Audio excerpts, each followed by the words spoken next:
Bienvenue à tous. Encore une fois, nous sommes ensemble pour notre émission 15 minutes de grâce et de vérité avec le pasteur Jocelyn Seri. C'est une joie pour moi d'être avec vous à chaque fois et de célébrer Jésus. Venez le célébrer, son grand amour, venez le chanter. Le Fils de Dieu est venu donner la vie. Nous te fêtons, roi, car tu nous fais partager ta joie. Et nous chantons en ton honneur un chant d'amour, Seigneur.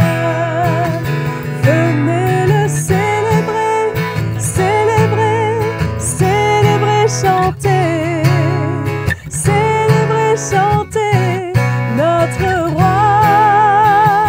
Venez le célébrer, célébrer, célébrer, chanter, célébrer, chanter notre roi. Célébrer, chanter notre roi. Célébrer, chanter notre roi. Alléluia. Maintenant, j'espère que vous êtes prêts parce que je suis sûre que le pasteur Jocelyn Seri a de grandes richesses dans son cœur à vous partager. Très bonne écoute à vous. Bienvenue à vous les frères et sœurs et tous les amis en Christ qui êtes fidèles à notre programme de 15 minutes de grâce et de vérité. Et je suis sûr que vous avez apprécié ce chant de louange interprété par Maëva. Nous la remercions. Nous sommes en train de passer en revue le livre des Proverbes. Nous continuons sur les citations des Proverbes. Et j'aimerais vous dire que c'est un livre qui m'encourage, qui m'attire. Et lorsque je le regarde à la lumière du Nouveau Testament, je trouve cela très intéressant. S'il y a bien un thème qui est vraiment récurrent dans le livre des Proverbes, c'est celui de la justice. Il y a à peu près, si ce n'est plus, 10% des versets du livre des Proverbes qui citent le mot « juste » et « justice ». Et là, ça c'est sans compter les mots comme « droit »,« droiture »,« intégrité ». Mais imaginez-vous, 10%. Donc, c'est quand même un thème qui revient, qui est constant. Et il est donc très important pour nous, si nous voulons vivre selon la justice de Dieu, parce que c'est l'appel qui nous est adressé, c'est d'atteindre la sanctification, Paul dit dans l'Épître aux Romains, par le moyen de la justice. Quand nous persévérons dans la justice, nous parvenons à la sainteté. C'est ce que l'Épître aux Romains nous enseigne au chapitre 6, si vous voulez jeter un petit coup d'œil là-dessus. En plus, le verset d'Habakkuk, qui a servi à Paul dans le Nouveau Testament pour établir la doctrine de la justification, parle justement du juste et dit « le juste vivra par la foi ». Habakkuk, chapitre 2, verset 4. C'est un des versets les plus connus du Nouveau Testament, c'est le fondement même de notre salut, de notre justification, c'est la foi. La foi en Christ, nous sommes justifiés par son sang. Maintenant, je crois que l'Église a besoin d'une définition qui soit un peu plus profonde de ce que c'est que la justice. Parce que le chrétien a tendance à se cacher derrière la justification et ne voit pas au-delà de la justification l'appel à vivre une vie de justice. Mais les chrétiens se réjouissent très souvent d'avoir été justifiés, ce qui est tout à fait louable, puisqu'on est appelé à nous réjouir de ce que nous sommes justifiés. La justice qui nous sauve, la justification, c'est le moyen de salut, c'est ce qui nous préserve de la condamnation. Il est clair que nous sommes sauvés par le moyen de la justification par Jésus-Christ, d'accord? Mais le juste, les promesses qui sont faites au juste, elles sont faites à un juste qui non seulement a été justifié, mais qui marche dans les voies de la justice de Dieu. Je vous donne un exemple. Un chrétien qui est né de nouveau et qui marche dans l'orgueil, il ne va pas hériter des promesses de la parole de Dieu, puisque la Bible dit que Dieu résiste aux orgueilleux. Pareil pour celui qui marche, comme Paul décrit, celui qui marche selon la chair, que celui qui marche selon la chair, il ne peut pas être agréable à Dieu. Comment est-ce qu'il va hériter les promesses de Dieu sans être agréable à Dieu?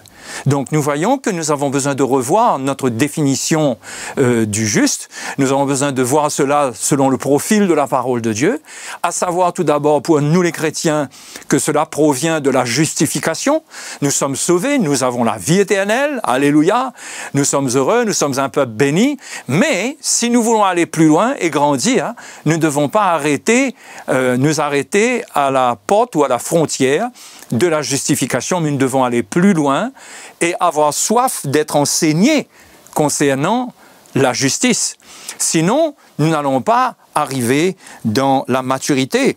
Or, l'apôtre Paul nous dit dans 2 Timothée chapitre 3, versets 16 à 17, Paul parle de l'écriture.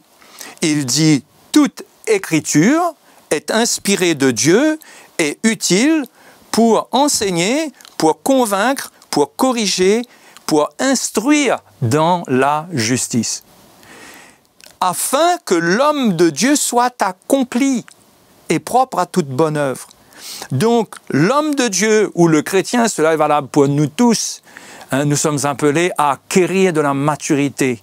Le mot « accompli » parle de perfection en termes de maturité. Si nous voulons arriver dans cette maturité, nous avons besoin d'être instruits concernant la justice. Et comme je l'ai dit tout à l'heure, cette justice conduit à la sanctification. Donc, l'appel de Dieu, l'aboutissement, l'achèvement de l'appel de Dieu dans notre vie passe par la justice, par une révélation de ce qu'est la justice. Le livre des Proverbes au chapitre 13, maintenant on vient au livre des Proverbes, nous dit d'ailleurs que la justice, chapitre 13, verset 6, la justice garde celui dont la voie est intègre. Mais la méchanceté cause la ruine du pécheur. La justice garde la voie, garde celui dont la voie est intègre. Donc quand nous sommes justifiés en Jésus-Christ, cette justice nous garde si nous marchons dans les voies du Seigneur, dans les voies intègres, dans les voies de justice du Seigneur. C'est là que la justification nous préserve. Sinon, nous risquons de donner accès au diable. Après avoir été justifiés et que nous vivons une vie injuste, nous pouvons donner accès au diable. Or, la Bible nous dit, dans l'Épître aux Éphésiens, de ne pas donner accès au diable. Donc, ce que je suis en train de vous dire, c'est que avant qu'on regarde les promesses qui sont attachées à la vie de justice, qui sont pour le juste, il nous faut comprendre qu'est-ce que Dieu appelle quelqu'un qui est juste. Qui, en premier, c'est celui qui a été justifié, mais ensuite, c'est celui qui marche dans la justice de Dieu. Il y a ces deux éléments-là. C'est pourquoi on a l'impression que Paul et Jacques se contredisent. Mais la parole de Dieu ne peut pas se contredire. Parce que Paul, lui, il dit qu'on est justifié seulement par la foi. Tandis que Jacques dit que nous sommes justifiés aussi par les œuvres. Si nous lisons dans l'épître de Jacques, au chapitre 2, au verset 17, nous allons lire jusqu'au verset 23, il est écrit « Il en est ainsi de la foi. Si elle n'a pas les œuvres, elle est morte en elle-même. Mais quelqu'un dira, toi tu as la foi et moi j'ai les œuvres. Montre-moi ta foi sans les œuvres et moi je te montrerai la foi par mes œuvres. » Donc on voit que les œuvres prouvent l'authenticité de la foi. Tu crois qu'il y a un seul Dieu? Tu fais bien, les démons le croient aussi et ils tremblent. Veux-tu savoir, au verset 20, veux-tu savoir, ô homme vain, que la foi sans les œuvres est inutile? Abraham, notre père, fut-il justifié par les... ne fut-il pas justifié par les œuvres, lorsqu'il offrit son fils Isaac sur l'autel? Tu vois que la foi agissait avec ses œuvres et que par les œuvres, la foi fut rendue parfaite. Ainsi s'accomplit ce que dit l'Écriture, Abraham crut à Dieu et cela lui fut imputé à justice et il fut appelé ami de Dieu. Il n'y a pas de contradiction entre Paul et Jacques, puisque Paul met en valeur l'acquisition du salut par la justification, tandis que Jacques met en avant la vie de justice qui prouve que, ayant été justifiés, nous sommes des chrétiens authentiques, nous portons des fruits selon la justice par laquelle nous avons été justifiés. Donc, on ne peut pas séparer les deux. La justification, on la met d'un côté, et la vie de justice de l'autre. C'est vrai que la justification nous garantit le salut, et nous en avons besoin, parce que nous marchons encore dans la chair, nous transportons encore cette nature charnelle, nous faillissons à bien des égards, donc nous avions besoin d'une alliance qui nous protégeait de la condamnation et d'un retour vers la condamnation éternelle. C'est ce que la justification fait. Mais maintenant, nous sommes appelés à grandir dans la justice de Dieu, pour accomplir la volonté de Dieu, parce que c'est par elle qu'on accomplit la volonté de Dieu.